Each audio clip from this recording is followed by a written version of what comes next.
வணக்கம் நேயர்களே, ஆயுத எழுத்திற்கு உங்களை வரவேற்பது நான் கார்கே. பாஜக மாநில தலைவர் அண்ணாமலை ஆங்கில ஊடகங்களுக்கெல்லாம் தொடர்ந்து பேட்டி கொடுத்து வருகிறார். அதில் அதிமுகவுக்கும் எனக்கும் எந்த தனிப்பட்ட பகையும் இல்லை, வரக்கூடிய தேர்தலில் திராவிட கட்சிகளோடோ அல்லது தனித்தோ நாங்கள் ஆட்சியை பிடித்து கூட்டணி அரசை அமைப்போம், அதை நோக்கி தான் 26 தேர்தல் அப்படின்ற விஷயங்களை குறிப்பிடுகிறார். திராவிட கட்சி அப்படின்னு இங்கே அவர் யாரை குறிப்பிடுகிறார்? அதிமுகவா அப்படின்ற கேள்வி எழுந்திருக்கிறது.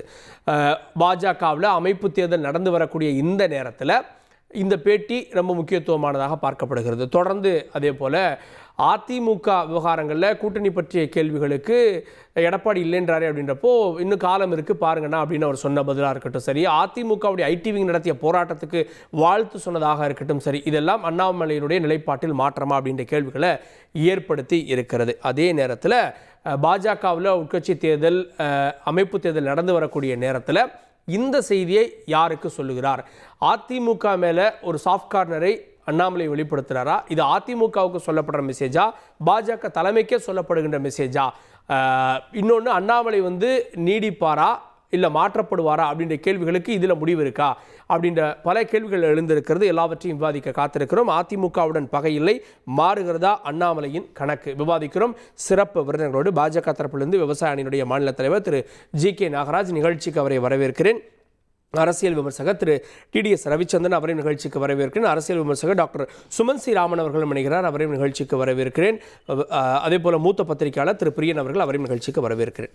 நான் முதல்ல திரு பிரியன் அவர்கள்ட்டிருந்து அண்ணாமலையினுடைய இந்த நகர்வு எப்படி பார்க்குறீங்க? அதிமுகவுக்கு வாழ்த்து ட்விட்டர் மூலமாக, இப்போ பகை இல்லை அப்படின்னு அவர் சொல்லியிருக்காருன்னா அதனுடைய பின்னணி என்னவா பார்க்குறீங்க? இல்லை, பகை அப்படின்றத விட ஒரு கருத்து வேறுபாடு, இந்த மாதிரி விஷயங்கள் தான் கடந்த காலத்தில் இருந்தது. ஒரு மாற்று கருத்து, திராவிட இயக்கத்தின் பேர்லேயே ஒரு விமர்சனங்கள் வைக்கிற ஒரு விஷயம், அண்ணாவை பற்றி ஜெயலலிதாவை பற்றி போன்ற விமர்சனங்கள்லாம் அவர் வச்சார் பார்லிமெண்ட் தேர்தலுக்கு முன்னாடி. அதை ஒரு காரணமாக வச்சு தான் எடப்பாடி வெளியில் வந்தார். அண்ணாமலை இது மாதிரிலாம் பேசிகிட்டு இருக்காரு, நாங்கள் பிடிக்கல, நாங்கள் தனியாக நிற்கிறோம்னு வெளியில் வந்தார். பட் அந்த பாயிண்ட்லேயும் எனக்கு கொஞ்சம் வித்தியாசம் இருக்குது. அவர் அதை சொல்லி தான் வெளியில் வந்தார். பட் ஆனால் அவர் வெளியில் வந்ததுக்கு காரணம் அது இல்லைன்னு நினைக்கிறேன். அது திமுக அணிக்கு போகிற மைனாரிட்டி ஓட்டை எடுக்கணும், அதை பிடுங்கணும், நீங்கள் தனியாக போய் நில்லுங்கன்னு யாரோ சொல்லி தான் அவர் வந்திருக்காரு. ஆக்சுவலாக அதில் ஃபெயில் ஆகிட்டார். வெளியில் வந்ததே இல்லை. அப்போவே பாஜகவுக்கும் அதிமுகவுக்கும் ஒரு அண்டர்ஸ்டாண்டிங் இருக்குது. நீங்கள் வெளியில் போய் நில்லுங்க, தனியாக நில்லுங்க, மைனாரிட்டி ஓட்டை பிடுங்குங்க, திமுக அணியை தோக்கடிக்க முடியுமா பார்க்கலான்னு அதில் தான் அவர் நின்றார் வெளியில் வந்தார். அந்த இது ஏன்னா அமித்ஷாவோட ஒரு பேசிட்டு வந்தார் எடப்பாடி. அதுக்கப்புறம் அமித்ஷாவோட என்ன பேசினார் யாருக்குமே தெரியாது. அப்புறம் தான் இந்த டெவலப்மெண்ட்லாம் நடக்குது. இவர் பேசுகிறார். இப்போ அமித்ஷா என்ன நினைச்சாரு, அண்ணாமலை என்ன நினைக்கிறாருன்னு ரெண்டு பேரும் தனித்தனியாக வித்தியாசமாக நினைக்கலாம். ரெண்டு பேருக்குள்ள ஒரு கோஆர்டினேஷன் இல்லாத கூட இருக்கலாம். இவர் ஒரு பக்கம் திமுகவை தாக்குறதுல பிஸியாக இருந்தார். ஆக்சுவலாக அமித்ஷாவோட பாயிண்ட் என்னவா இருந்ததுன்னா, அதிமுகவோட கூட்டணி அமைக்கணும். கடைசி நேரம் வரைக்கும் அமித்ஷாவோ மோடியோ எடப்பாடியோட பேச ட்ரை பண்ணாங்க, அவர் காலை எடுக்கலை அப்படின்றத செய்திகளை கேட்டோம். ட்ரை பண்ணாங்க, அவங்க ட்ரை பண்ணாங்க. அப்போ எப்படி ரெண்டு பேர் பேசி வச்ச முடிவா இருக்கும்? இல்லைங்க, அது ஃபோன் ட்ரை பண்ணாங்களா, பேசினாங்களா இல்லையான்னு தெரியாது. ஆனால் இந்த வே இன் விச் அவர் தனியாக நின்னது அது ஒரு வேலிடான ரீசனாக எனக்கு தெரியல ஆக்சுவலாக. ஓகே, அதனால ஒரு மைனாரிட்டி ஓட்டை திமுக அணிக்கு போகக்கூடாதுன்னு கூட வந்திருக்கலாம், சொல்ல முடியாது. இப்போ நீங்கள் பார்த்தீங்கன்னா மறுபடியும் பாஜகவோட கூட்டணி வேண்டாம்னு சொன்னால் கூட இப்போ பாஜகவோட பல விஷயங்கள் ஆதரிக்கிறாங்க. ஒன் நேஷன் ஒன் எலெக்ஷன் ஆதரிக்கிறாங்க. அதே மாதிரி பார்த்தீங்கன்னா அந்த அலகாபாத் ஜட்ஜி விஷயத்தில் அந்த இம்பீச்மெண்ட் மோஷனை இவங்க ஆதரிக்கல. ஸோ பல விஷயங்கள் இப்படி இருக்கிறது பார்க்குறோம். பட் அண்ணாமலை விஷயத்துக்கு வரும்பொழுது, அண்ணாமலையை பொறுத்த மட்டும் இப்போ எலெக்ஷன்ஸ் கண்டக்ட் பண்ணுறாங்க. மாநில தேர்தல் தலைவரோட தேர்தல் வரப்போகுது. இப்போது கீழேருந்து மேலே வரையும் ஒரு மாவட்ட அளவில் கண்டக்ட் பண்ணி முடிச்சிருக்காங்க. இப்போ மேலிட பார்வையாளர் போட்டிருக்காங்க. அவர் மாவட்ட தலைவரை சுமூகமாக தேர்ந்தெடுக்கிறதுக்கான ஒரு 29 மாநிலங்களுக்கும் இப்போ இவங்களுக்கு என்னென்னா, பார்லிமெண்ட் எலெக்ஷனுக்கு முன்னாடி அண்ணாமலை தலைமையை தவறாக வழிநடத்திட்டாருன்னு ஒரு கருத்து பாஜகலேயே இருக்குது. தவறாக கூட்டணிக்கு போகல, அதிமுகவோட கூட்டணிக்கு போகலன்றதுனால நம்ம தனியாகவே நின்று 25% ஓட்டு வாங்குவோம், தனியாக நின்று 7 இடத்துல வெற்றி பெறுவோம்லாம் சொல்லி மிஸ்டைரக்ட் பண்ணிட்டாரு அப்படின்ற ஒரு எண்ணம் அதிமுகலேயே இருக்குது. அதுதான் தமிழிசை வெளிப்படுத்தினாங்க. ப்ரொஃபசர் சீனிவாசன் போன்றவர்கள் கூட வெவ்வேறு விதத்தில் வெளிப்படுத்துகிறாங்க. அதிமுகவோட கூட்டணிக்கு போயிருக்கணுன்ற விஷயங்களை வெளிப்படுத்துகிறாங்க. ஸோ பாஜகலையும் அதிமுகவோட கூட்டணிக்கு போயிருக்கலான்ற ஒரு எண்ணம் இருக்குது, அதிமுகலையும் பாஜகவோட கூட்டணிக்கு போயிருக்கலான்ற ஒரு எண்ணம் இருக்குது. அது நடக்காத போயிடுது. ஸோ ரெண்டு கட்சிக்குமே அதனால் ஒரு பெரிய நஷ்டம் வந்துடுது. அதனால் வின் பண்ண முடியல, எந்த இடத்துலையும் வின் பண்ண முடியல.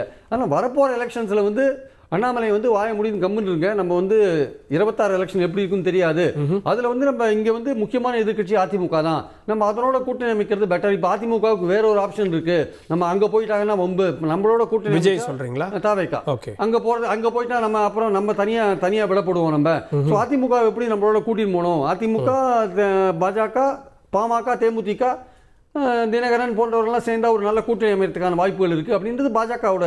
அதுதான் வந்து அதிமுகவோட பகை இல்லை அப்படின்னு அவர் சொல்லுவது. அவர் வந்து இப்போ அதிமுகவுக்கு வந்து ஒரு சாஃப்ட் கார்னராக வந்து அண்ணாமலை மாறி இருக்காருன்னா காரணம் ஏதோ வந்து அவருக்கோட பதவியை காப்பாற்றுறதுக்கு இதில் இருக்கு, அவருடைய பதவியை காப்பாற்றுற ஒரு விஷயம் இருக்கு. அவருக்கு சொல்லப்பட்ட விஷயம் என்ன, நீங்கள் அமைதியாக இருங்க, அதிமுகவை பற்றி நீங்கள் விமர்சனம்லாம் அது வைக்கக்கூடாது அப்படின்னு சொல்லிட்டாங்க அவருக்கு. ஏன்னா 26 எப்படி போகும்னு சொல்ல முடியாது, அது வரையும் பேசாமல் இருங்க அப்படின்னு. இவர் மேலே ஏற்கனவே நிறைய புகார்கள்லாம் மேலே போயிருக்கு, இவர் எப்படி சீனியர்ஸ் எல்லாம் ஒதுக்குறாரு, அது இது ஆடியோ வீடியோ அதெல்லாம் பல விஷயம் போயிருக்கு வச்சுக்கோங்க. ஆனால் இவர் இப்போ என்ன நடக்கிறார், நீங்கள் சொல்கிறபடி நாங்கள் நடந்துக்கிறேன், மேலிடம் சொல்கிறபடி நாங்கள் நடந்துக்கிறேன், நான் வந்து அதிமுகவை பற்றி ரொம்ப சாஃப்ட் காரணம் டீல் பண்ணிக்கிறேன், நீங்கள் மேலிடம் வந்து என்ன முடிவு எடுக்கிறோ அதுக்கு நான் கட்டுப்படுறேன் அப்படின்ற அளவுக்கு வந்துருக்கு. ஓகே, அதே நம்ம கேட்போம். ஆனால் அவரே சொல்றாரு, லண்டன் போயிட்டு வந்ததுக்கப்புறம் அண்ணாமலையினுடைய செயல்பாடுகள் ஒரு மெச்சூரிட்டி தெரியுதுன்னு சீமான் சொல்றாரு. அண்ணாமலை அதை ஏற்றுக்கிறாரு.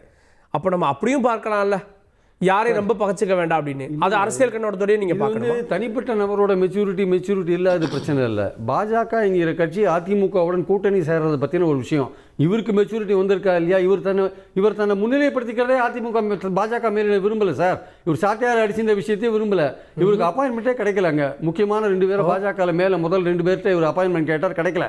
அவங்க வந்து இவர் சவுக்கடி அடிச்சிருந்ததே பாஜக ஐடி விங்கில் எந்த இடத்துலையும் அவங்க போடவே இல்லை, எக்ஸப்ட் சந்தோஷ் தவிர வேற யாருமே ஐடி விங்ல அவருடைய எக்ஸ்ட்ராலத்தில் போட்டாரே தவிர பாஜக ஐடி விங் கூட அடிக்காதீங்கன்னு சொன்னது எல்லாம் பாஜக ஐடி விங்கோட அந்த தளத்தில் இவரோட சவுக்கடி விஷயத்தில் அவங்க போடவே இல்லை சார்.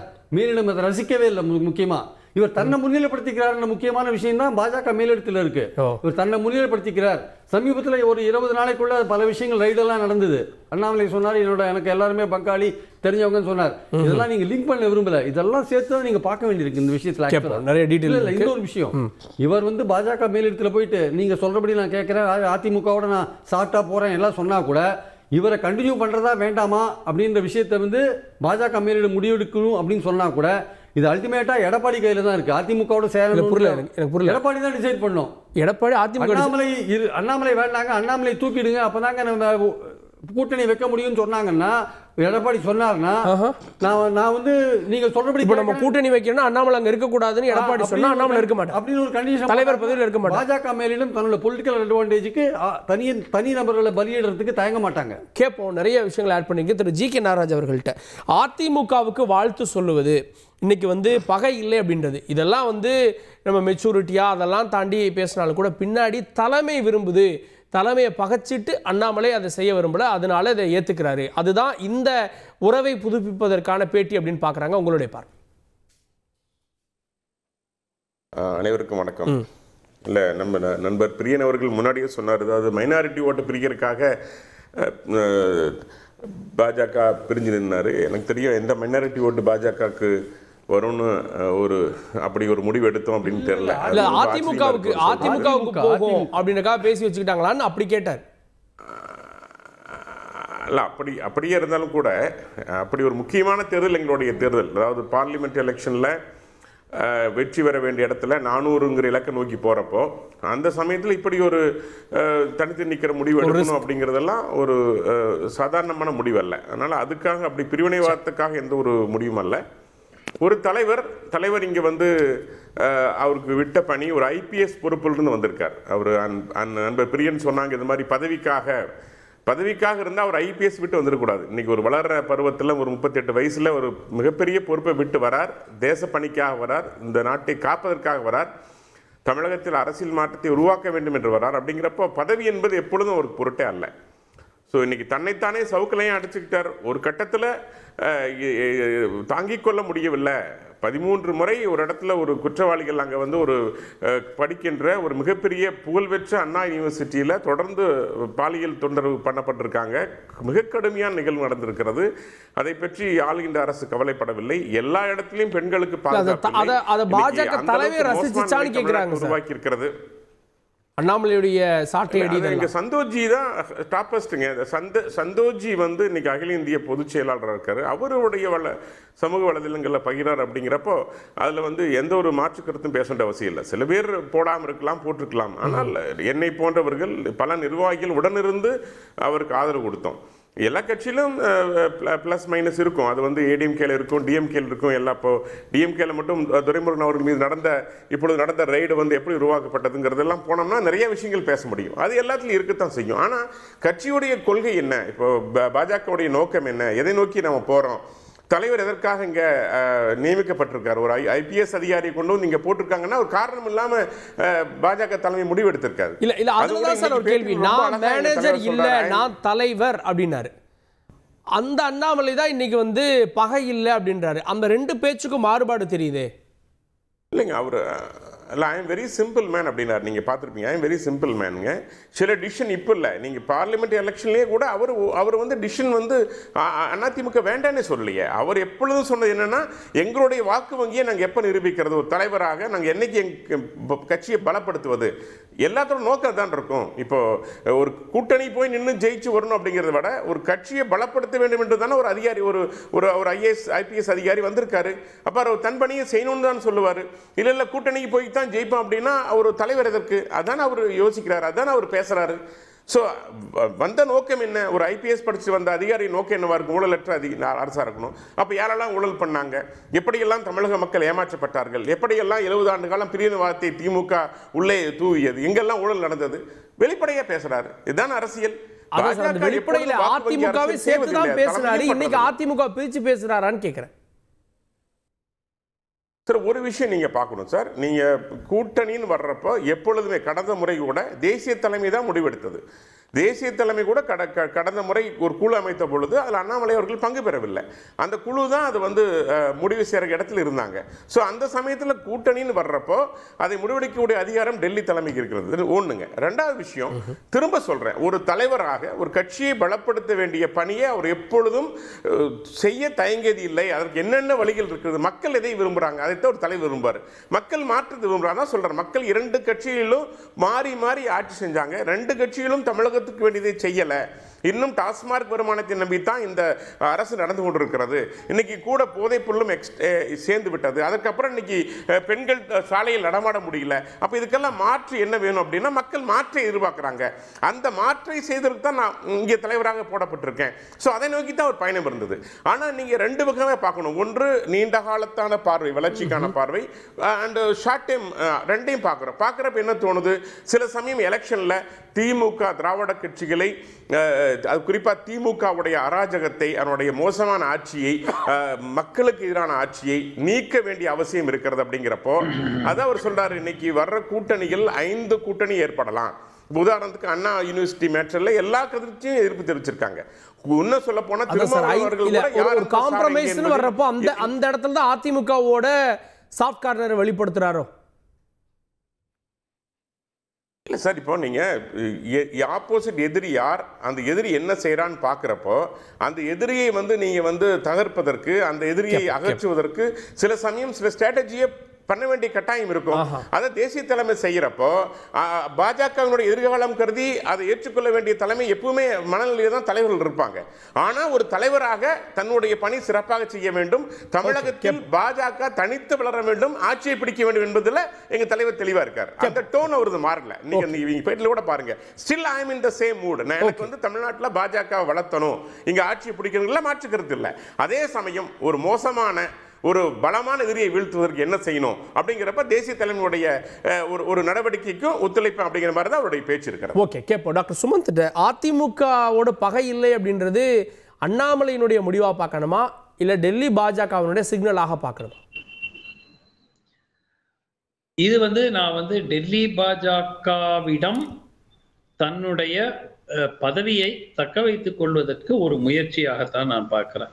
அவர்களுக்கு ஒரு சிக்னல். ஏன்னா இது எல்லோருக்கும் தெரியும் என்ன நடந்திருக்கு 2024 பாராளுமன்ற தேர்தலுக்கு முன்பு. அதற்கு முன்பு எப்படி இந்த அதிமுக வந்து கிட்டத்தட்ட விரட்டி அடிக்கப்பட்டது இந்த கூட்டணியிலிருந்து ஒரு நபரால். அது வந்து அப்பவே பல தலைவர்கள் தமிழ்நாடு பாஜகவிலும் இருக்கட்டும், அகில இந்திய பாஜகவிலும் அதிமுகவோட கூட்டணி தொடர வேண்டும் என்று விரும்பிய போதும் அதை மீறி அந்த கூட்டணி உடைக்கப்பட்டது. இதன் காரணமாக எல்லோரும் அப்பவே சொன்னாங்க, இதுதான் முடிவு, இது இப்படிதான் முடியும், ஒரு சீட்டு கூட வராது. பலர் சொன்னோம், உங்களுக்கு இந்த ஷோலையே நான் என்னை போன்ற பலரே, பட் அது ஒன்றும் அதுக்கு அதை கூறுவதற்கு ஒன்றும் பெரிய ஜீனியஸா இருக்க வேண்டாம். எல்லோருக்கும் தெரியும் இது திமுகவுக்கு உதவும் ஒரு செயலாகத்தான் எல்லோரும் பரவலாக பார்த்தார்கள். சோ அந்த மாதிரிதான் முடிஞ்சிச்சு. 40-0 2 அணியும் ஒன்றாக சென்றிருந்தால் கிட்டத்தட்ட 10 இடங்களில் வெற்றி பெற்றிருக்கலாம். அதுதான் ஃபேக்ட். சோ அதை நடக்காமல் செய்ததற்கு கிட்டத்தட்ட முழு பொறுப்பு திரு அண்ணாமலை அவர்கள் எடுத்துக்கொள்ள வேண்டும். இல்ல அது மட்டுமே பொறுப்பா இருக்குமா அப்படின்னு திரு பிரியன் கூட குறிப்பிட்டார். அண்ணாமலையே காரணம் காமிச்சாங்க. ஆனா அதுதானா இல்ல அமித்ஷாவோட ஏற்கனவே பேசினாங்க, வேற என்னவா இருக்கும் அப்படின்ற கேள்வி கூட அவர் கேட்டார்ல. இல்ல இல்ல இல்ல இல்ல அதெல்லாம் லாஜிக்கே இல்ல. தன் தலையில தாங்களே மண்ணை எடுத்து போட்டுப்பாங்களா யாராவது? ஏதாவது ஒரு கட்சி ஷுவர் டிஃபீட், சிறுபான்மையினர் வாக்குகள். இங்க பாருங்க, நீங்க ஜஸ்ட் போய் தமிழ்நாட்டுல 2001 96 சிறுபான்மையினர் எங்க வாக்களிச்சிருக்காங்கன்னு பாத்தீங்கன்னா அது திமுக கூட்டணிக்கு தான் வாக்களிப்பாங்க.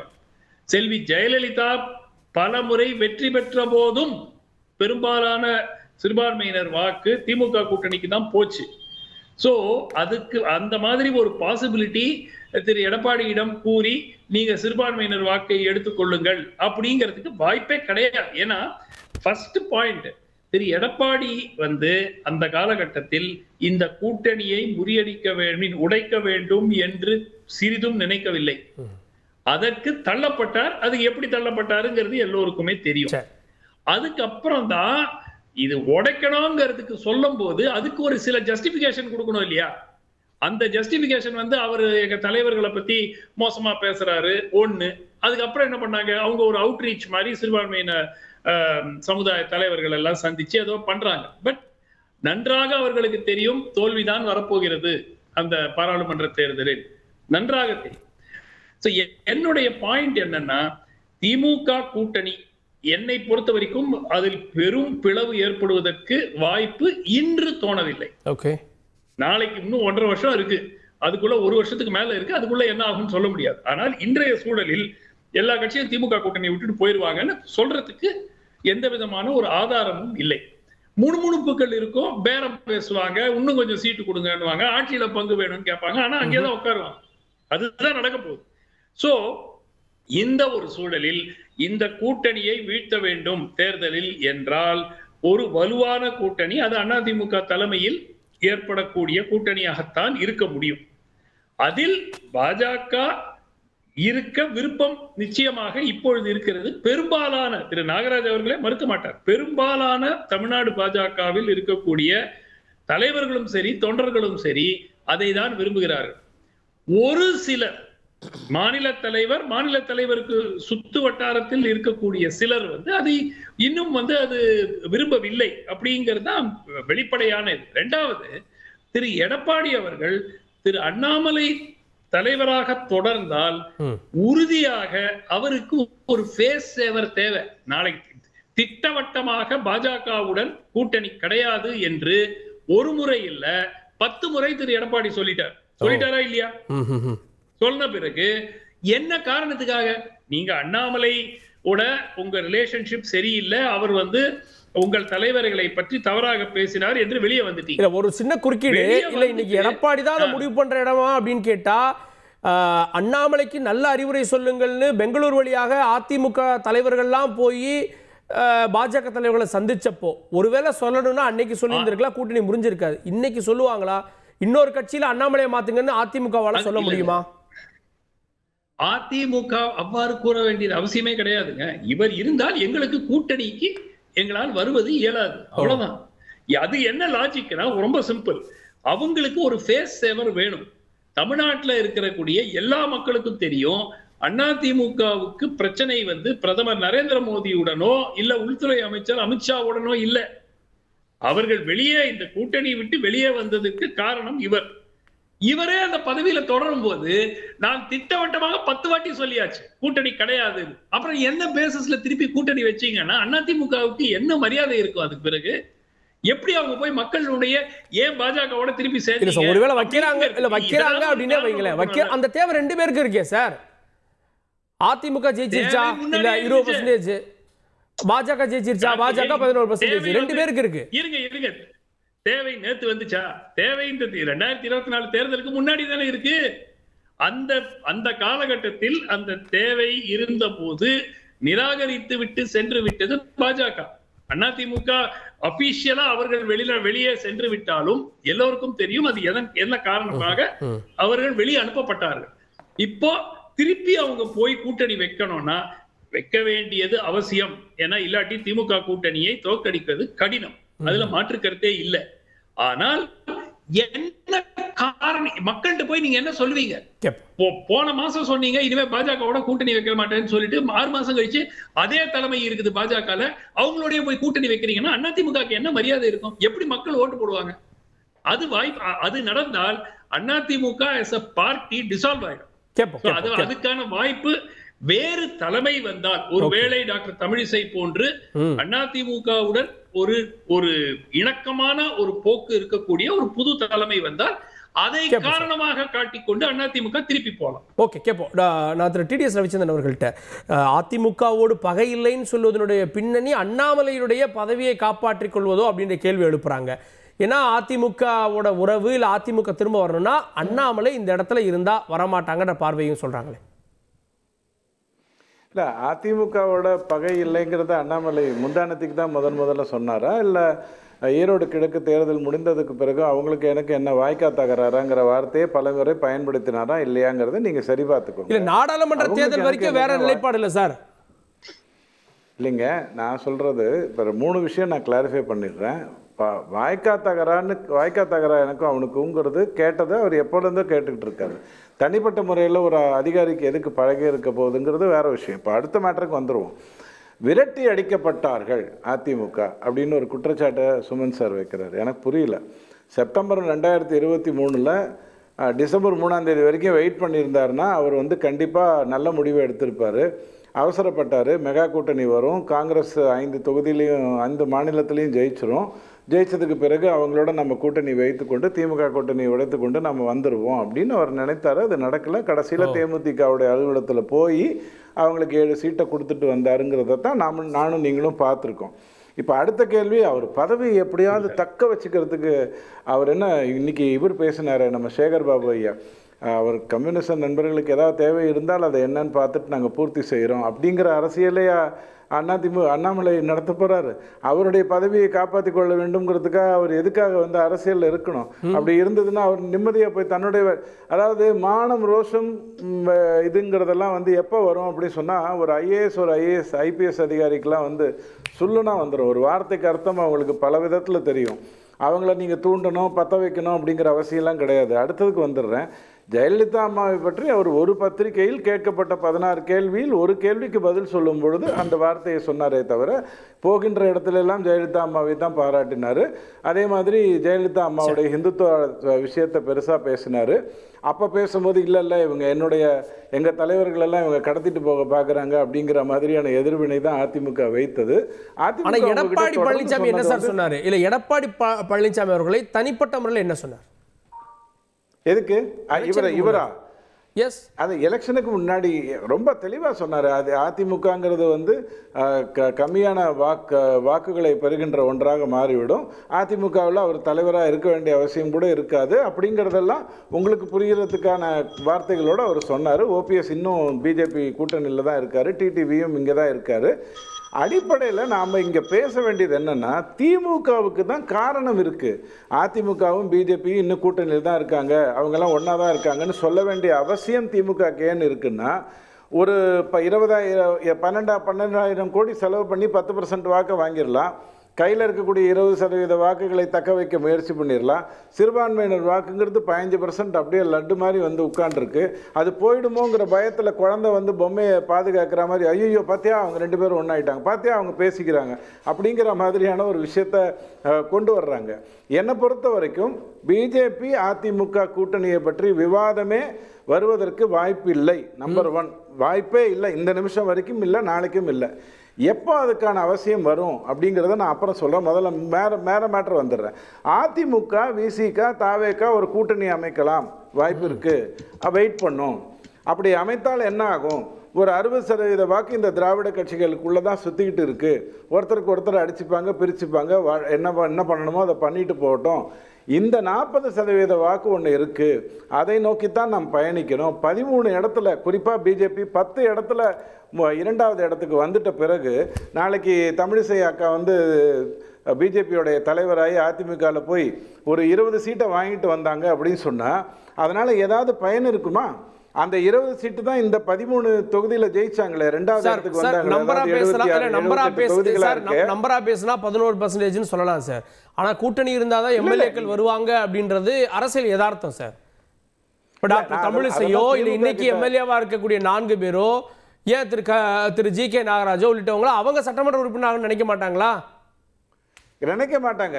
ஒரு உண்மையான காரியகர்த்தா எம்எல்ஏ ஆகணும், எம்பி ஆகணும், நாங்களாம் கூட்டணிக்கு போயிட்டா நாங்களாம் எம்பி ஆக வேண்டியவங்க அப்படின்லாம் சொல்ல மாட்டாங்க. வேற பாரம்பரியத்திலேருந்து வந்தவங்க வேணா அப்படிலாம் பேசுவாங்க. அதற்கப்புறம் அவங்க புரிந்து கொண்டு விட்டாங்க, நான் அந்த அரசியலுக்குள்ள வர விரும்பல. அடிப்படையில் ஒரு உண்மையான பிஜேபி தொண்டன், சித்தாந்த ரீதியாக ஐக்கியமானவன், காரியகர்த்தா எந்த பதவியை பற்றும் கவலைப்படவே மாட்டான். அவனுக்கு பதவிங்கிறது வந்து கொடுக்கப்பட்டிருக்கிற ஒரு அந்த பொறுப்பை காப்பாற்றிக்கணுங்கிறதுக்காக. இங்கே நீங்கள் டெல்லியில் அர்னாபோட ஒரு இன்டர்வியூ நடந்தது நீங்கள் பார்த்துருப்பீங்க.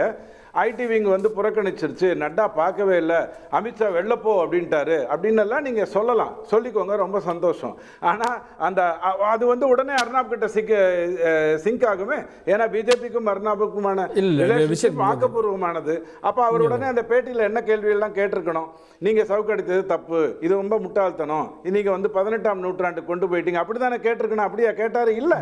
எங்கே வந்தது அப்படின்னு சொன்னால் அவர் அழகாக சொன்னார், எங்கள் ஊரில் ஒரு தன்னைத்தானே தண்டித்துக் கொள்ளுகின்ற, அதாவது சௌராஷ்டிரியன்ஸ் வந்து கரூரில் பெரும்பாலையாக எடுத்துக்கொள்வாங்க. முருக யாத்திரையை பற்றி நன்றாக தெரிந்தவர்களுக்கு இன்னைக்கு இங்கே நீங்கள் சாப்பிட்டுக்கின்ற பீஸாவும் பர்கரும் உங்களுக்கு அதை சொல்லாது. ஆனால் அந்த யாத்திரையை பற்றி உண்மையாக தெரிந்தவங்களுக்கு செருப்பணிய மாட்டேங்கிறது சாதாரணமான ஒரு விஷயம். தன்னை தானே, அதாவது நான் இவ்வளவு முயற்சி செய்தும் இந்த நம்ம சாட்டையை பற்றி பேசல, நம்ம அரசியல் பேசிட்டு இருக்கோம். ஏன் சாட்டையால் அடிச்சுட்டாங்களோ அது அன்னைக்கு டிபேட்டோட முடிஞ்சு. அண்ணாமலையோட நோக்கம் வந்து ஒரு விஷயம் நடந்ததுன்னா அதை சீரியஸா எடுத்துக்கிறாரு. அது சின்ன விஷயமா இருந்தாலும் சீரியஸா எடுத்துக்கிறாரு. நீங்க ஜாஃபர் சாதிக்கை பற்றி பேசுவதற்கு முன்னால் ஜனவரி 26ஆம் தேதி அவர் தெள்ளத்தெளிவா சொன்னாரு, எதுக்கு இந்த ஏதோ ஒரு பாராட்டை கொடுக்குறாங்க, எதுக்கு இந்த பதக்கத்தை கொடுக்குறாங்கன்னு அவர் கேட்டாரு. அந்த மாதிரியான அரசியலை தான் அண்ணாமலை செய்வார். அவர்கிட்ட போய் இந்த கூட்டணிக்காக பேசுறது, சேகர் பாபு ஐயா சொன்ன மாதிரி ஏதோ ஒரு தேவை இருக்கும், அது என்னன்னு சொன்னாங்க, ஏன் போய் அனாவசியமா பிரசிட்ட பேசிட்டு இருக்காங்க. இந்த அரசியல் எல்லாம் அண்ணாமலை கிட்ட நடக்கவே நடக்காதுங்கிறது நீங்க தயவு செஞ்சு புரிஞ்சுக்கோங்க. ரெண்டாவது, ஈரோடு கிழக்குல இப்ப யார் நிக்க போறாங்க அப்படிங்கிற முடிவு தான் உங்களுக்கு 2026 பத்தி சொல்ல தொடங்கும். கரெக்டா? 2026 பத்தி சொல்ல தொடங்கும். இன்னைக்கும் சீமான் ஒரு பேட்டியில் என்ன சொல்றாரு, இந்தியாங்கிறது பல தேசங்கள் சார்ந்த ஒன்றுங்கிறாரு. சமஸ்தானங்களை பற்றி அவர் தெரியாம பேசிக்கிட்டு இருக்காரு. அப்போ இவங்க எல்லாரும் ஒன்று சேர்ந்து திமுகவை எதிர்ப்பாங்களான்னு கேட்டா அவசியமே இல்லை. அதிமுக விசிக சேர்ந்தால் போரும். சீமான் என்பவர் 4வது இடத்துல அவருடைய வேலையை அவர் பார்த்துக்கிட்டோம். பிஜேபி பாமக கூட்டணியில எந்த குழப்பமும் வரப்போறது இல்லை. இந்த மூன்றும் நடந்தாலே அந்த 40% ஃபோக்கஸ் பண்ணி பிஜேபியால தன்னை போல அந்த 13x6 78 சீட்ல கான்சென்ட்ரேட் பண்ணி கூட்டணி ஆட்சி அமைப்பதற்கான காரணங்களை கொண்டு வர முடியும். இந்த மாதிரி அறிவியல் ரீதியா ஒரே ஒரு சின்ன விஷயம் மட்டும் உங்களுக்கு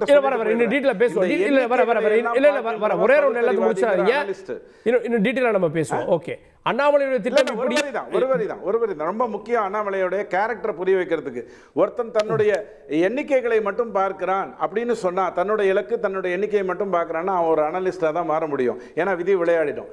அதுல இருக்கக்கூடிய டீடைல்ஸை மட்டும் தான் பார்க்கறான்னா அவன் மேனேஜரா தான் இருக்க முடியும். ஆனால் மக்களை சந்திக்கிறான் என்று சொன்னால் தான் அவன் தலைவனாக முடியும். டாக்டர் சுமந்த், அண்ணாமலை அவர்களுக்கு பதவி ஒரு விஷயம் இல்லை. பதவியில் இருக்கணும்னா அவர் ஐபிஎஸ்ஸாக இருந்திருக்கலாம். இன்னும் அடிக்கடி அவர் சொல்றாரு இந்த தலைவர் பதவி ஒண்ணுமே இல்லைங்க, அது வெங்காய பதவி அப்படின்றார். அப்படின்னா அவருக்கு அந்த பதவியில் ஒரு பிடிமானமோ ஒரு இதோ இல்லை, கொடுத்தாங்க அந்த பொறுப்பை சரி அப்படின்னு தானே பொருள். பதவிக்காக அவர் இப்படி பேசுறாருன்னு சொல்றது பொருள்படுமா? இல்ல, அதாவது எனக்கு பதவிதான் முக்கியம், அதுதான் எனக்கு வேணும்னு சொல்ற ஒரு 4 அரசியல்வாதிகளை சொல்லுங்களேன். பதவிக்காக தான் நான் இருக்கிறேன், நான் மக்கள் சேவைக்கு எனக்கு பிரதானம் கிடையாது, ஒரு 4 அரசியல் தலைவர்கள் பேரை சொல்லுங்களேன் பார்க்கலாம். கார்கே, இது எல்லாரும் சொல்றது தானே. இது ஏதோ புதுசா வித்தியாசமா அவர் சொல்ற மாதிரி சொல்றீங்க. எல்லாருமே பதவி எனக்கு முக்கியம் இல்லை. யாரோ ஒருத்தர் சொல்லுவாங்கல்ல, பதவி இன்னைக்கு வரும் நாளைக்கு போகும், அதுவா கணக்கு அப்படின்லாம். நம்ம இந்த ஸ்பீச்சஸ தமிழ்நாட்டுல எவ்வளவு வருஷமா கேட்டுக்கிட்டு இருக்கோம். சோ அதை வச்சுக்கிட்டு பதவி முக்கியம் இல்லை அப்படின்னு அவர் நிஜமாவே கருதுறாருன்னு யாராலையுமே அவர் இன்னைக்கு அவர் ஒரு கட்சியில ஜூனியர், ஆனால் உடனடியாக கிட்டத்தட்ட ஒரு பதவி வழங்கப்பட்டிருக்கிறது. பாஜக அது ரொம்ப ரொம்ப ரொம்ப அன்யூஷுவல். நீங்க பாஜகனுடைய மாநில தலைவர்கள் எல்லாருமே எடுத்து பாத்தீங்கன்னா இந்த மாதிரி கட்சிக்கு 2 வருஷம் 3 வருஷத்துக்குள்ள, அன்லெஸ் அவங்க அரசியல்ல வேற ஏதாவது ஒரு கட்சியில 10-15 வருஷம் இருந்துட்டு வந்தவங்க, அந்த மாதிரி 1-2 கேஸ் இருக்கலாம். பட் புதிதாக ஒரு நபர் அரசியலுக்கு 2 ஆண்டுகளுக்குள் மாநில தலைவர் ஆக்கப்பட்டது எனக்கு தெரிந்து பாஜகவில் வேற யாரும் ஆக்கப்பட்டதாக எனக்கு தெரியவில்லை. அந்த மாதிரி ஒரு சூழல்ல பதவி முக்கியம் இல்லைன்னா, பதவிதான் இவருக்கு இன்று அந்த முக்கியத்துவத்தை இவருக்கு கொடுக்கிறது. சோ அந்த பதவி இல்லை என்றால் நிச்சயமாக அந்த முக்கியத்துவம் அவர் விரும்புகிற முக்கியத்துவம் அவருக்கு கிடைக்காது. அதுதான் நிதர்சனம். இன்னைக்கு சிச்சுவேஷன் அதுதான். அதனால என்னை பொறுத்த வரைக்கும் பாஜக தலைமை எடுக்க வேண்டிய முடிவு இது. திரு அண்ணாமலையை தொடர்ந்து நீடிக்க வைக்க வேண்டுமா, அதிமுக பட் அவருடைய பெர்ஃபார்மன்ஸ் இல்ல சார், அவருடைய பெர்ஃபார்மன்ஸ் ஒன்று சொல்றாங்க. ஒன்னு வோட் பர்சன்டேஜ், இன்னொன்னு ஆக்டிவா பாஜகவை களத்துல வச்சிருக்காரு, எதிர்கட்சி அரசியலையும் பண்றாரு அப்படின்றப்போ அதெல்லாம் பார்ப்பாங்கல்ல. இல்ல கார்கே, நம்ம ஒரு விஷயத்தை பார்க்கணும்.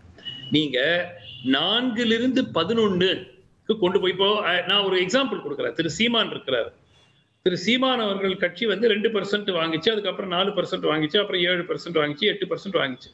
ஆனால் இன்று பரவலாக எல்லோரும் ஏற்றுக்கொள்ளக்கூடிய கருத்து, அது உடனடியாகவோ அடுத்த ஒரு 4 ஆண்டுகளிலோ அந்த 8%ங்கிறது 25%ஆகவோ 30%ஆகவோ மாறப்போறது இல்லை அப்படிங்கிறது.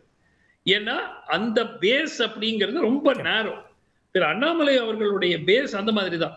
சோ அவர் பெரும்பாலான இப்போ பாஜகவை நோக்கி வரக்கூடிய இப்போ அடுத்த தேர்தல் 26 மக்கள் என்ன சிந்திப்பாங்க? திமுக வர வேண்டாம் என்று நினைக்கக்கூடிய ஒரு வாக்காளர் இருந்தால் அவருடைய நினைப்பு, அவங்க என்ன நினைப்பாங்க? திமுகவை தோற்கடிக்கிறதுக்கு யாருக்கு வாய்ப்பு அதிகம் அப்படின்னு பார்த்து அந்த கூட்டணிக்கு தான் வாக்கு செலுத்துவார்கள். அப்ப பார்க்கும்போது நிச்சயமா அது ஒரு எக்ஸாம்பிளுக்கு அதிமுக, பாட்டாளி மக்கள் கட்சி போன்ற தேமுதிக, ஒரு 5 கட்சிகள் அந்த கூட்டணியில் இருந்ததுன்னா அவர்கள் தான் திமுகவை தோற்கடிக்கக்கூடிய வாய்ப்பு. அது நடக்குமா நடக்காத அது வேற விஷயம். வாய்ப்புகள் அதிகம் என்ற எண்ணம் மக்களிடையே ஏற்படும்.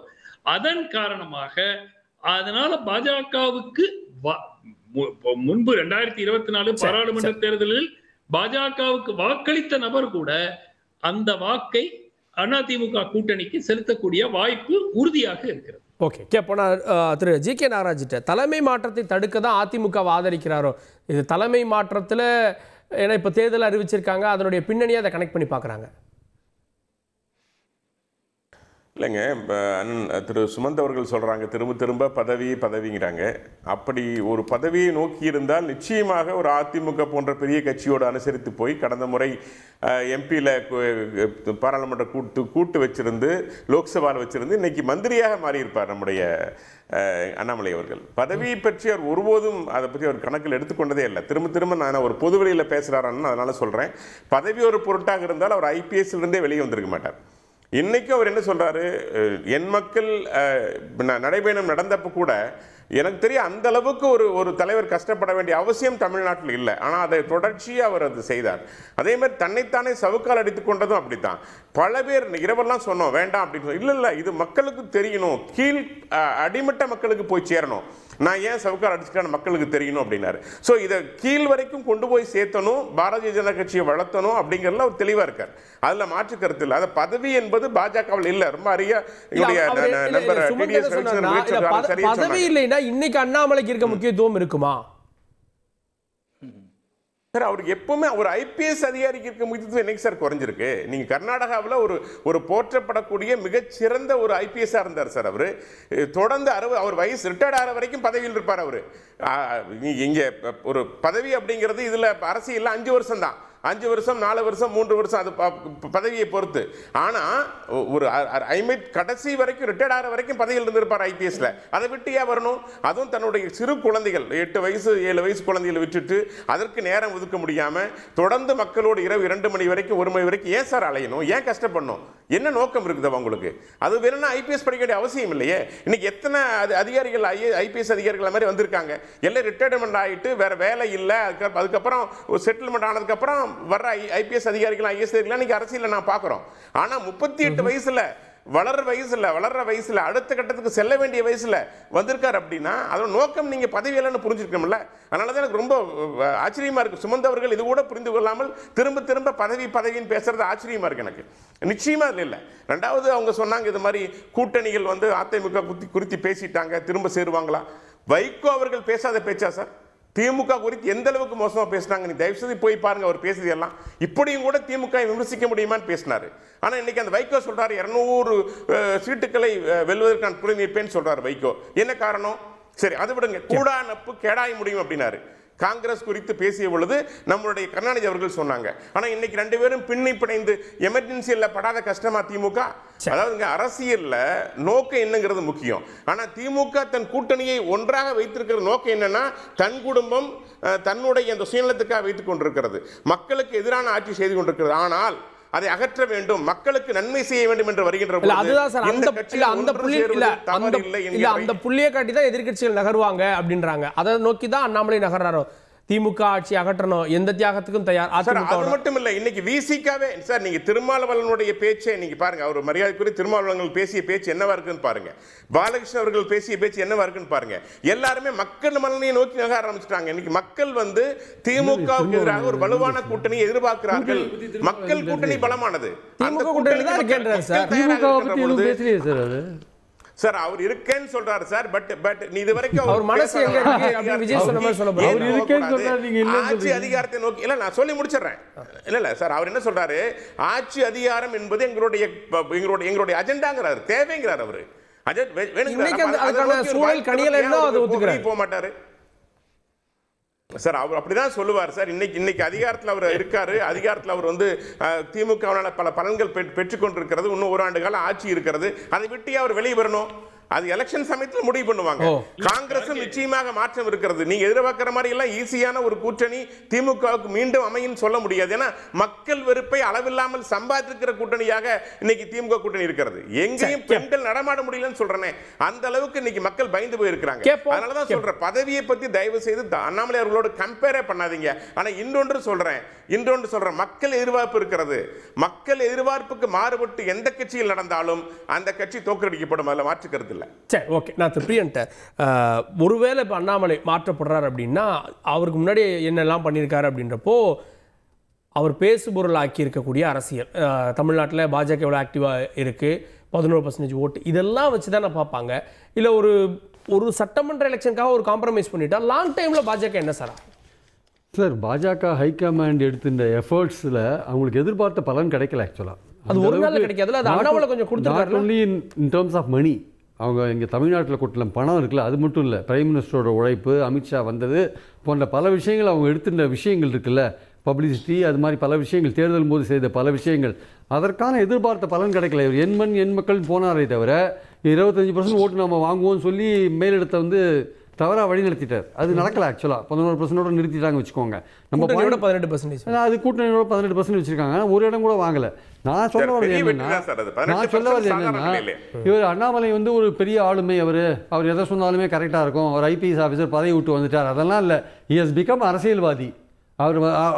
அவர் அரசியல்வாதின்றதை முதல்ல ப்ரூவ் பண்ண இடம் வந்து மைக்கேல்பட்டியில் அந்த பொண்ணு தற்கொலை மத மாற்றம் தான் காரணம்னு சொன்னார். கடைசியில் சிபிஐ வந்து என்ன சொன்னாங்க, இந்த தற்கொலைக்கும் மத மாற்றத்துக்கும் சம்மந்தம் இல்லைன்னு சொன்னாங்க. எங்கே போனார் அண்ணாமலை? எங்கே போய் மூஞ்சி வச்சிருந்தாரு? ஸோ அதனால் நான் என்ன சொல்கிறேன்னா, ஒரு ஐபிஎஸ் ஆஃபீஸராக இருக்கிற ஒரு பதவி ஆசை இருக்கக்கூடாது அவருக்கு. பாஜகவில் இன்றைக்கி எத்தனை ஐபிஎஸ் ஆஃபீஸர் இருக்காங்க? எல்லாரும் எம்எல்ஏவாக இருக்காங்க, எம்பியாக இருக்காங்க, பல விதங்களில் கவர்னராக கூட இருக்காங்க நிறைய இடத்துல. அவர் என்ன கேட்டாரு சார், வேலைக்கு சேர்ந்து கொஞ்சம் வருஷத்துலேயே பெர்ஃபார்ம் பண்ணிட்டு வந்துட்டாரு, ரிட்டையர்ட் ஆனதுக்கப்புறம் வரல. அவருடைய பேஷன் பாலிடிக்ஸ் சார். பாலிடிக்ஸில் வரணும் விரும்புகிறாரு, வேலையை விட்டு வந்தார். அவருக்கு ஆசை காட்டப்பட்டது. கர்நாடகாவில் பிஎல் சந்தோஷ் சொல்லியிருப்பார், வாங்க பாலிடிக்ஸ்னு வந்தார். இன்னி வரையும் அவர் காப்பாற்றிட்டு இருக்கார் அவர். அதனால் வந்தார் அவர். நான் சொல்கிறது என்னென்னா, வரட்டும், பாஜக இவங்க வளர்க்கட்டும். அண்ணாமலைக்கு ஃபேஸ்ன்றது பாஜக கட்சி கொடுக்குற ஃபேஸ் தான். அண்ணாமலைக்கு தனியா இந்த ஃபேஸும் கிடையாது. இண்டிவிஜுவல் ஒரு ஃபேஸ் இருக்குல்ல, இண்டிவிஜுவல் ஒரு ஃபேஸ் கிடையாது. அண்ணாமலைக்கு தனி ஃபேஸ் கிடையாது சார் தமிழ்நாட்டுல. சரி, ஃபாலோவர்ஸ் பாஜக என்கிற கட்சி கொடுக்கிற ஃபேஸ் தான் அண்ணாமலை. ஒரு இன்ஸ்டிடியூஷன் இல்லாம அண்ணாமலை கிடையாது. நாளைக்கு அண்ணாமலை பாஜக இல்லாத மைனஸ் பாஜக அண்ணாமலை 0 சேலஞ்ச் பண்றப்ப நான் மைனஸ் பாஜக அண்ணாமலை 0. அவர் அதை விட்டு போறாரா இல்லையா அடுத்த விஷயம். நான் சொல்ல வர்றது என்னன்னா, பாஜக ஹைகமாண்ட் இன்னைக்கு வந்து ஒரு சேஞ்சை விரும்புது. தேர்தல் மூலமாக அதிகாரம் பெறுவது ஒரு விஷயம், கட்சியை வளர்க்குறது ஒரு விஷயம். ஆனால் டெம்பரரியாக நமக்கு தேவை தேர்தல் மூலமாக எம்எல்ஏக்கள் எம்பிக்களை பிடிக்கிறது. அதை நோக்கி நம்ம போகணும்னு பாஜக ஹைகமாண்ட் நினைக்கிறாங்க. ஏன்னா அந்த பதவிகளை பெறும்போது தான் நீங்கள் கட்சியை வளர்க்கறதுக்கு இன்னும் அதிக அளவில் ஈடுபட முடியும். இது அரித்மெட்டிக்கா ஒர்க் பண்ண ஒரு கூட்டணி சார். சஸ்டெயின் பண்ணனாலே பதவி இப்ப வேணும். பதவி இருந்தா நீங்க இன்னும் கட்சியை வளர்க்கறதுக்கு அதிகமான வாய்ப்புகள் இருக்கு சார். ஆக்சுவலா ஒரு எம்பியாவோ எம்எல்ஏவோ இருந்தா அதிகமான கட்சி வாய்ப்புகள் இருக்கு கட்சியை வளர்க்கறதுக்கு. இன்னொரு விஷயம், இந்த அதிமுக பாஜக கூட்டணி என்பது அரித்மெட்டிக்கலா ஒர்க் ஆற கூட்டணி. 10 வருஷம் ஏடிஎம்கேயோட ஆன்டி இன்குபன்சியை முறியடிச்சு 75 இடங்கள் வாங்கின கூட்டணி 21ல. அது கூட பாமக தேமுதிக எல்லாரும் சேர்ந்தாங்கன்னா இன்னும் பெட்டரா இருக்கும். திமுகவுக்கு 5 வருஷம் முடியும் போது ஒரு ஆன்டி இன்குபன்சி இருக்கும் கடுமையா. அப்போ எதிர்க்க இந்த கூட்டணி அமைஞ்சதுன்னா மக்கள் சுவன் சொன்ன மாதிரி மக்கள் பார்வை இந்த கூட்டணி திமுக கூட்டணியை முறியடிக்கும்னு நினைப்பாங்க. அதனால வாய்ப்பும் அதிகம் இருக்கு, ஓட்டுகளும் அதிகம் வரதுக்கான வாய்ப்பு இருக்கு. அரித்மெட்டிக்கலா பெட்டர் கூட்டணி. ஒரு பாயிண்ட் மட்டும் ஆட் பண்றேன். அரித்மெட்டிக்கலா பெட்டர். திரு அண்ணாமலை மீது இப்போ கடந்த ஒரு 6 மாதம் 1 ஆண்டு காலமாக பல குற்றச்சாட்டுகள், அது யாரு பாஜகவினரே வந்து அதை லீக் பண்ணி அதை மீடியால கொண்டு வர்ற ஸ்டேஜுக்கு வந்தாச்சு. சோ இப்போ நிறைய குற்றச்சாட்டு, அந்த குற்றச்சாட்டுகள் எதுக்குமே வந்து அவர் இது வரைக்கும் ஒரு திட்டவட்டமான ஒரு பதில் வந்து வழங்கப்படவில்லை. சோ இந்த so called mister clean image, ஒரு பெரிய மாற்றத்தை கொண்டு வர போறாரு அப்படிங்கிற இமேஜ் வந்து அவருக்கு ஒரு பாசிட்டிவா இருந்தது அவர் வந்த புதுசுல. அதுக்கப்புறம் கட்சியிலேயே வந்து உங்களுக்கு இவ்வளவு எதிர்ப்பு இருக்கும் போது எவ்வளவு நாளைக்கு அதை உங்களால சமாளிக்க முடியும்? உங்க கட்சியில மெயின் இது பல விஷயங்கள் உங்களுக்கு அந்த வீடியோ லீக்ல இருந்து ஆரம்பிச்சு ஒவ்வொரு விஷயமா வரும்போது உள்ள இருக்கக்கூடிய கட்சி தலைவர்கள் ஆஃப் த ரெக்கார்ட் அவர்கள் மீடியா கிட்டவும் விமர்சகர்கள் கிட்ட பேசுறதெல்லாம் கேட்டீங்கன்னா எப்படி வந்து இத வந்து அடுத்த கட்டத்துக்கு பாஜக கொண்டு போவாங்க. உள்ளுக்குள்ளே புகைச்சல் இருக்குன்னு சொல்ல வரீங்க? புகைச்சல் இல்லைங்க, வெளிப்படையாங்க. புகைச்சல்னா வெளியே சொல்லாம இருப்பாங்க, வெளியவே சொல்றாங்க. திரு நாகராஜ் அவர்கள் ஷோல இருக்காரு, கட்சி ரெப்ரசன்டேட்டிவா இருக்காரு, அவரால் ஒத்துக்க முடியாது. பட் நீங்க ஆஃப் த ரெக்கார்ட் யாராக இருந்தாலும் தெரியும், பல மூத்த தலைவர்கள் தமிழ்நாடு பாஜகவில் திரு அண்ணாமலையுடைய தலைமையை ஏற்றுக்கொள்ளவில்லை அப்படிங்கிறது திட்டவட்டமா அவங்களே சொல்றாங்க. ஓகே சுமன். திரு டிடி ஸ்ரீனிவாசன், உட்கட்சியிலே அவருக்கு எதிர்ப்பு இருக்கு, அதனாலதான் டெல்லி போறாங்க, தலைவர்களை மீட் பண்றாங்கன்ற விஷயங்களையும் சேர்த்து பார்க்கணுமோ? நீங்க தமிழிசை அம்மா தெளிவாக சொன்னாங்க. எனக்கு வந்து இந்த அந்தமானை கொடுத்துருக்காங்க, அங்கே போய் நான் வந்து பணி செய்ய சொல்லியிருக்காங்க, அதை நான் போய் செய்யறேன்னு சொல்லிட்டாங்க. அவங்க இல்லை அவங்க இதுக்கு தான் போகிறாங்க, அண்ணாமலை மேலே குற்றச்சாட்டு வைக்க தான் போகிறாங்கன்னு சொன்னால் அதற்கான வாய்ப்புகளே இல்லை. நம்பர் 1. 2வது, வேங்கை வயல் பற்றி கவன ஈர்ப்பு தீர்மானத்திற்கு திருமாவளவன் ஐயா கேட்டிருக்காருன்னு நான் கேள்விப்பட்டேன். செய்தி சரியாக இருந்தால் அதனுடைய நோக்கம் என்னன்னு புரிஞ்சுக்கோங்க. நீங்கள் 11% எப்படி வேணாலும் அதை பேசலாம். 5 தொகுதிகளில் 30%க்கு மேலேயும், 5 தொகுதிகளில் 25%க்கு மேலேயும், 5 தொகுதிகளில் 20%க்கு மேலேயும் வாங்கினாரா இல்லையாங்கிறது தான் நம்ம பேசணும். உடனே இல்லை சிபி ராதாகிருஷ்ணன் ஐயா அப்போவே வாங்கிட்டாரு, இதெல்லாம் வந்து தேவையே இல்லாத ஒரு விவாதம். நம்பர் 1. 2வது, தன்னை முன்னிலைப்படுத்திக்கணும் அப்படின்னு அண்ணாமலை ஐயா நினச்சிக்கிறாரு அப்படின்னு சொன்னால், எந்த கட்சியாக இருந்தாலும் எம்ஜிஆர் என்றால் அதிமுக, ஜெயலலிதா என்றால் அதிமுக, அப்படித்தான் ஒரு கட்சி நடத்தவே முடியும். எல்லாரும் கொண்டு வரணும், நிறைய பேரை கொண்டு வரணும். சார் தேசிய கட்சிகளை விரும்பி இருக்கா சார்? ஏன் சார் இப்போ வந்திருக்காரு அரசியலுக்கு தேசிய கட்சியாக ஏங்க இல்ல ஒரு நிமிஷம் நான் சொல்லிடுறேன், சில முக்கியமான பாயிண்ட் சொல்லிடுறேன். 23 கட்சிகள் சேர்ந்து ஒன்றிணைந்து கூட இந்திய கூட்டணியில கடைசியில ராகுல் காந்தி ஐயாவை தான் முன்னிலைப்படுத்த முடிஞ்சது. ஏன் அண்ணாமலை பற்றி பேசணும்? தலைப்பு அண்ணாமலை பற்றி இல்லையே, பிஜேபி அதிமுகவை பற்றி தானே. நீங்க தான் பாவம் ரொம்ப கஷ்டப்பட்டு அண்ணாமலையை பற்றி பேசிக்கிட்டே இருக்கீங்க. முதல்ல அவர் யாருமே இல்ல, வேஸ்ட்ங்கிறீங்க. அவர் இல்லனா வந்து பிஜேபி இல்லனா அவருக்கு மரியாதை இல்லைங்கிறீங்க. அப்போ உதயசூரியனை நிறுத்தி வச்சுட்டு ஒருத்தர் வர சொன்னார் அண்ணாமலை ஐயா, வர சொல்லுங்க. இன்னாருடைய மகன் இல்லைன்னு சொல்லிட்டு அவரை தேர்தலில் சந்திக்க சொல்லுங்க. அப்படி பேசுறதாங்க பேசுங்க. நான் மெயின் மேட்டருக்கு வந்துடுறேன் ஐயா. அதிமுகவை பொறுத்த வரைக்கும் ஒரே நிமிஷம் முடிச்சுங்க. அதிமுகவை பற்றி தான் பேசணும். அவங்க பிஜேபி அண்ணன் பேசுறேன்னு சொல்லிட்டு அண்ணாமலையை தான் பேசிக்கிட்டு இருக்காங்க. கேள்வி என்னன்னா, அதிகார பகிர்வுங்கிறத பத்தி அதிமுக பேச தொடங்கும் நாள் தான் அதை பற்றி கூட்டணிங்கிற சிந்தனையை மற்றவர்களுக்கு வரும். விஜய் ஏற்கனவே பேசிட்டாரு, அண்ணாமலை தான் அதை தொடங்கி வச்சாரு. அது செய்யாத வரைக்கும் எடப்பாடி ஐயாவை பற்றி இப்போதைக்கு கவலைப்பட வேண்டிய அவசியம் நமக்கு இல்லை. 2வது, நீங்க ரூல்ஸ் ராமானுஜம்ங்கிற அந்நியன் வந்து அந்நியனானதை மட்டும்தான் பார்த்தீங்க. இப்போ நீங்க இதுக்கு போயிட்டு வந்ததுக்கு அப்புறம் கடைசி சீன் அந்நியனா மாறி இருக்காருங்கிறத தயவு செஞ்சு புரிஞ்சுக்கோங்க. அந்த கடைசி சீன் அந்நியன்கிறது தன்னை முன்னிலைப்படுத்திக்க வேண்டியதே இல்லை. தானே எதுவாக இருந்தாலும் நல்லது கெட்டதை செய்து வைக்கணுங்கிற எண்ணத்தோட தான் அவர் பண்றாரு. நிதிஷ்க்கு தொடர்ந்து பிஜேபி சப்போர்ட் பண்ணுது, 3 முறை ஜம்ப் பண்ணிட்டு போனாரு. சிவசேனாவை தொடர்ந்து காப்பாத்தி கூட்டணிக்குள்ள அது கொண்டு வந்தது. இதுதான் பிஜேபி செய்யுமே ஒழிய நீங்க நினைக்கிற மாதிரி எல்லாரையும் தூக்கி போட்டுட்டு இன்னார் வருவார் அப்படிங்கிற மாதிரியான எண்ணம் பிஜேபிக்குள்ள இருக்கவே இருக்காது. ஓகே, ஒரே வரி இருந்து திரு ஜி கே நாகராஜ் இறுதிக்கத்து ஒரே வரி. இல்ல அவரு மரியாதைக்குரிய பிரியன் அவர்கள் திரும்ப சொல்றாரு 0-0. அதாவது ஒரு திறமையான தலைவர்களை ஒருவரை தேர்ந்தெடுத்து பிஜேபியில கொண்டு வந்து அந்த திறமையை மெருகேற்றுவது தான் பிஜேபி. ஒரு ஒரு காழ்ப்புணர்ச்சியோடு அவர்கள் பேசிட்டு இருக்காங்க. ஒரு தலைவர் அவர் ஐபிஎஸ் ஆக இருந்து வந்தவர், அது மாதிரி அவரை சிறுமைப்படுத்தி பேசுவதை கண்டனத்துக்குரிய. அண்ணாமலை தான் மீண்டும் தலைவர் அப்படின்னு சொல்ல முடியுமா சார்? 100% சார். பாஜக ஒருபோதும் வந்து காம்ப்ரமைஸ் பண்ணாது சார். அதெல்லாம் ஓகே ஓகே. அது மாதிரி எந்த பதவி கொடுத்தாலும் தலைவர் ஏற்று செயல்படுவார், மாற்று கருத்து இல்லை. ஓகே, இறுதி கருத்து பிரியன் ஒரே வரி. இல்லை, இந்த விஷயத்தில் வந்து பாஜக ஹைகமாண்ட் எடுக்கிற முடிவு ஒரு பக்கம் இருந்தால் கூட ஒரு லாங் டேர்மில் பார்க்கும் பொழுது நமக்கு யார் பாஜக தலைவர் தமிழ்நாட்டில் இருந்தால் நம்ம கூட்டணி அமைச்சு ஒரு இடங்களை பெற முடியும் சொல்ல முடியாது சார். இப்போ தமிழிசைக்கு மந்திரி பதவியை கொடுத்துட்டு முருகனை இங்கே கொண்டாடலாம். ஏன்னா 2 டேர்ம் கன்சிக்யூட்டிவாக இருக்கலாம், அப்புறம் ஒரு கேப் விட்டு அப்புறம் இருக்கலாம்னு இருக்கு.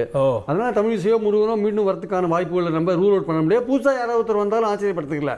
ஆனால் இவரே வந்து பாஜக ஹைகமாண்டா நான் வந்து அதிமுக கூட்டணியோட உடன்பட்டு போறேன், அது ஒன்று விட்டு உழைக்கிறேன்லாம் சொன்னா கூட அது அல்டிமேட்டா வந்து டிசைட் பண்ண வேண்டியது பாஜக ஹைகமாண்டா இருந்தா கூட அதுல எடப்பாடிக்கு ஒரு சே இருக்கு. அதுல எடப்பாடிக்கு ஒன்று இருக்கு.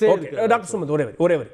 இல்ல, நிச்சயமா வந்து பாஜக ஹைகமாண்ட் முடிவெடுக்க வேண்டியது அதிமுக வேண்டுமா இல்ல திரு அண்ணாமலை தொடர வேண்டுமா அப்படிங்கிற அடிப்படை முடிவு எடுக்கணும். 2வது, அவர்கள் வந்து அதிமுக வேண்டாம் என்று கூறினால் அடுத்த முறை 2026க்கு கூட்டணி அமைப்பதில் அவர்களுக்கு நிச்சயமாக சிக்கல் ஏற்படும். பாட்டாளி மக்கள் கட்சி போன்ற கட்சிகள் அவர்களுடன் வருவார்களா என்பது ஒரே வரி. அண்ணாமலை நீடிப்பாரா? 2 விஷயம்தான். பதவிக்காகன்னு யாராவது பேசியிருக்காங்களான்னு கேட்டாரு. பதவி எந்த பதவியும் நான் ஏற்றுக்கொள்ள மாட்டேன்னு சொன்ன ராமதாஸ் ஐயா தான் ஒரு பொதுக்குழுவில் அவருடைய மக்களோட பேசும்போது நான் எடுப்பது தான் இங்கே தீர்ப்பு, நான் சொல்லுவது தான் இங்கே விஷயம்ங்கிற நானா அவர் அடிக்கடி கொண்டு வந்தார். இது யதார்த்தமாக எல்லாரும் வெளிப்படுத்திப்பாங்க. அண்ணாமலையை பற்றி சொல்லும்போது ஒரு விஷயம் சொன்னீங்க, நான் 10 வார்த்தைகளில் முடிச்சிடுறேன். 2 வருடத்துக்குள் அண்ணாமலை அவர்கள் பதவிக்கு வந்துட்டாருன்னு நீங்க சொல்றீங்க. ஆனால் எத்தனையோ ஆண்டு காலமாக தேசிய கட்சியில் காரியகர்த்தாக்கள் தங்களுடைய வேலையை பார்க்கறாங்க. நாளைக்கு அண்ணாமலை ஐயாக்கு அந்த பதவி போச்சுன்னா அவர் அந்த வேலையை அவர் பார்ப்பார். அதுதான் காரியகர்த்தா, அதுதான் ஆர்எஸ்எஸ். ஓகே, பொறுத்திருந்து பார்க்கலாம். இந்த 25 கோடி கட்சிகளோட நம்ம ஒப்பிட்டு பேசிடக்கூடாது. ஓகே, பொறுத்திருந்து பார்க்கலாம். அதிமுகவோடு பாஜக நெருங்குகிறதா, அண்ணாமலை மீண்டும் தலைவராவாரா, அதுல ஏதாவது பின்னணி இருக்கிறதா அப்படி பொறுத்து பார்க்கலாம். வார்த்தையில் இணைந்த சிறப்பு விருந்தினர்களுக்கு நன்றி. பார்த்தவங்களுக்கும் நன்றி. தொடர்ந்து இணைந்தீர்கள் தந்தி தொலைக்காட்சியுடன்.